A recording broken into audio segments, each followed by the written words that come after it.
Je suis M. Tissambou Hans Abdulkader. Je suis le directeur général, le responsable d'exploitation de la Désirade Plus. La Désirade Plus est une entreprise qui évolue dans le secteur de l'événementiel, confidentiellement de la restauration, depuis quasiment une cinquantaine d'années. Donc on est dans ce domaine-là quasiment parmi les précurseurs. Aujourd'hui, nous avons 5 produits différents. Les restaurants traditionnels, la décoration d'événements, la location de matériel événementiel. Actuellement, on vient de lancer le takeaway pour livrer des repas.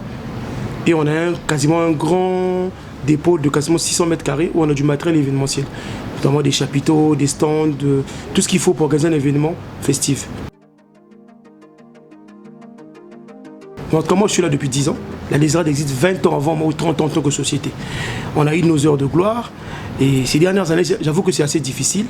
L'expérience faisant, on arrive quand même à tenir. La Désirade Plus a un positionnement qui est à la fois moderne et authentique. C'est-à-dire que nous, aujourd'hui, notamment dans la restauration, qui est notre métier principal, on ne veut pas s'occidentaliser.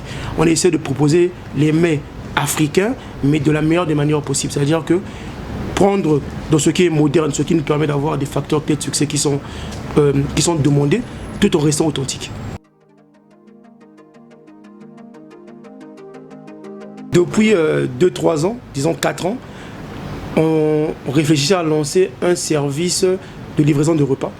Ça a été tiré de nos expériences passées. Parce que dans le passé, on a eu à avoir des contrats où, sans prospecter réellement, où on a géré des cantines d'entreprise. On s'est rendu compte que la restauration en entreprise au Congo n'est pas bien structurée. C'est-à-dire que les gens aujourd'hui, les besoins sont là, mais ce n'est pas bien satisfait. On a plusieurs fois tenté des expériences qui ont été plus ou moins des échecs. On a réfléchi, on a fait une étude de marché. Aujourd'hui, on a lancé le Takeaway. Le Takeaway, c'est une entreprise qui est lancée aujourd'hui grâce au digital. Après avoir vérifié les besoins plus ou moins des Congolais, on s'est rendu compte qu'au Congo, ici, notamment à Brazzaville, les gens ont besoin de se faire livrer, mais pas à domicile. En fait, c'est une activité qui est viable que quand on est orienté vers l'entreprise. Les gens se font livrer des repas quand ils sont au bureau. À la maison, ce n'est pas encore de la sociologie des Congolais.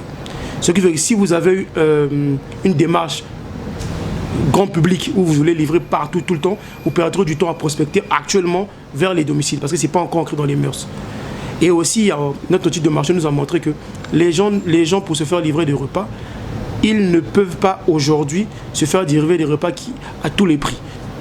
La motivation principale, c'est de manger rapidement, c'est-à-dire quand vous appelez pour être livré à temps et surtout être livré moins cher. Ce facteur moins cher est très important. Pourquoi? Parce que tout le monde qui mange au boulot mange par rapport à son salaire. Et aujourd'hui, vous allez vous rendre compte qu'une personne qui se met à livrer des repas au-delà de 3 000 ne s'en sort pas. Nous avons remarqué que beaucoup de restaurants aujourd'hui se sont lancés à cause du Covid, la livraison des repas. Qu'est-ce qu'ils font? Ils font une transposition de leur carte du restaurant vers le système de livraison. Je suis quasiment sûr que ce secteur-là ne tient pas beaucoup.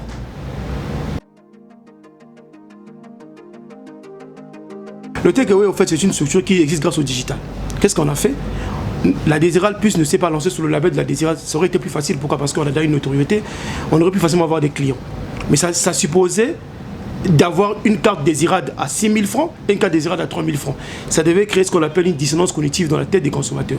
On a déjà même eu le Kamagi, on s'est différencié. On a eu des clients qui sont arrivés ici. Nous, par exemple, notre cuisine, on est surtout connu pour des plats comme le tchèp-djen, par exemple. Le tchèp-djen, c'est du riz rouge ou blanc, du riz sénégalais au poisson. Ici au restaurant, on le fait avec du poisson frais, qu'on ne congèle quasiment pas, qui reste chez nous 2-3 jours. Et sur le takeaway, on le fait sur du surgelé.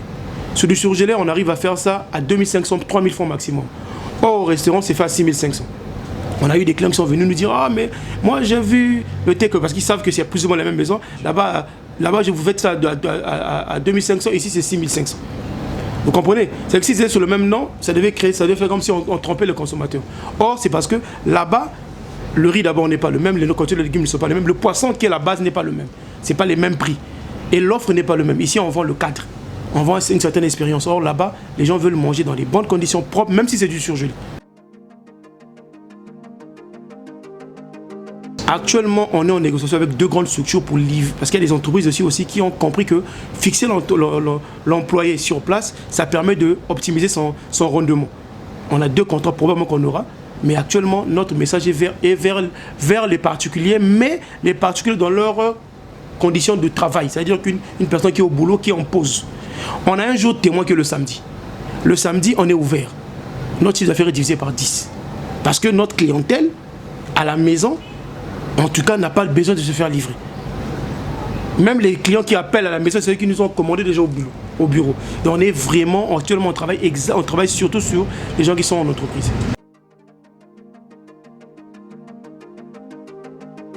Mais pour nous, aujourd'hui, ça fausse tout dans notre étude de marché. Pour quelle raison? C'est que, en fait, on même la concurrence, parce que ce n'est pas ça qui nous fait le plus, parce qu'on est sûr de notre produit.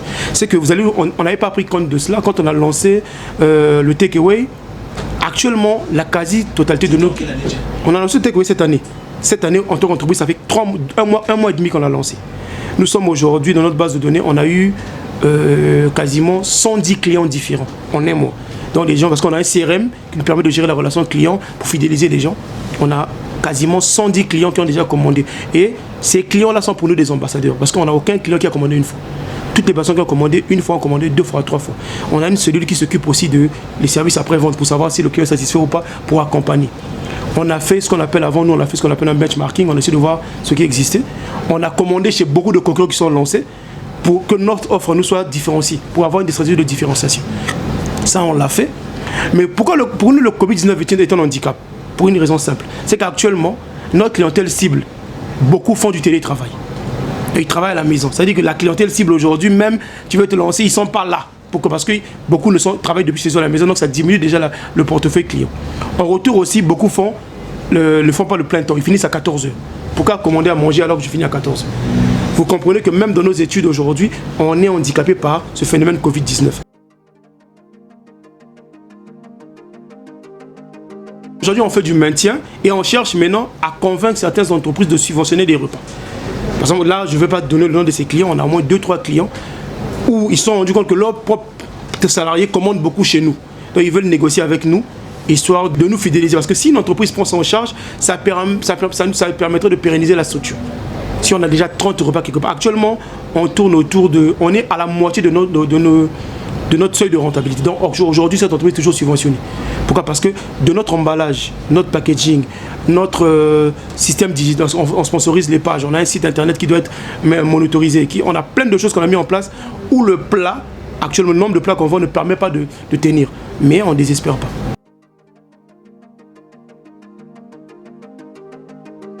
Au fait, personnellement, le besoin y était. C'est pour ça que je vous ai dit que non, si aujourd'hui vous prospectez vers les Congolais à la maison, vous allez perdre beaucoup de temps. Pourquoi? Parce qu'il faut d'abord changer les mentalités. Mais au niveau de l'entreprise, moi, en 2011, quand je suis arrivé à la Désirade, j'ai commencé à gérer la cantine d'Airtel. J'ai géré certains ministères où je livrais dans des cabinets à manger en contrat. J'ai géré l'ambassade des États-Unis pendant 4 ans. Airtel pendant 4 ans aussi. C'est-à-dire que déjà le besoin y était.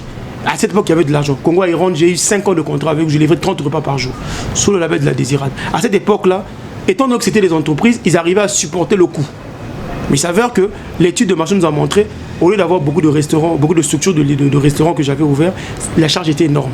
On a un hub, un laboratoire qui fournit avec des flottes de motos partout.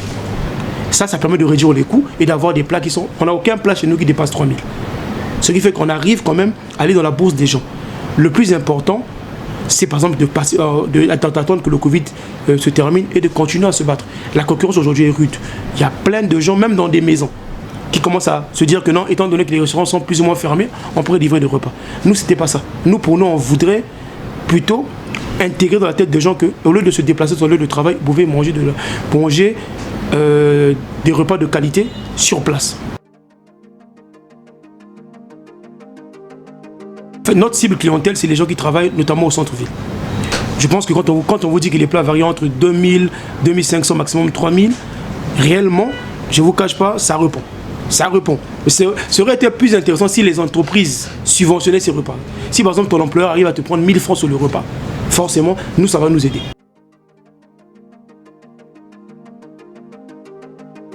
Dans mon expérience, on avait compris déjà que la livraison des repas souffre de ce qu'on appelle la monotonie. Si vous avez une carte qui est figée, vous allez voir que les clients ne viendront plus. Qu'est-ce que nous avons fait? Nous avons un menu figé d'une vingtaine de plats. Et chaque semaine, on a 4 plats nouveaux qui arrivent. C'est-à-dire qu'un poisson, un poulet, une viande et un légume qui changent. On a des snacks qui ne changent pas, mais il faut de l'innovation parce que La livraison des repas obéit d'abord aux questions de prix. L'ordre de livraison est primordial. Et en dehors de ça, l'ordre de livraison est primordial. Et aussi, surtout, les questions liées à la monotonie. Si votre carte ne change pas, au bout d'un moment, les clients, même si c'est bon, ils ne vont plus venir. Donc réellement, on essaie de faire ça. Et puis, on a aussi un blog où je publie des articles quasiment... et on essaie d'intéresser la clientèle aux critiques pour améliorer l'offre.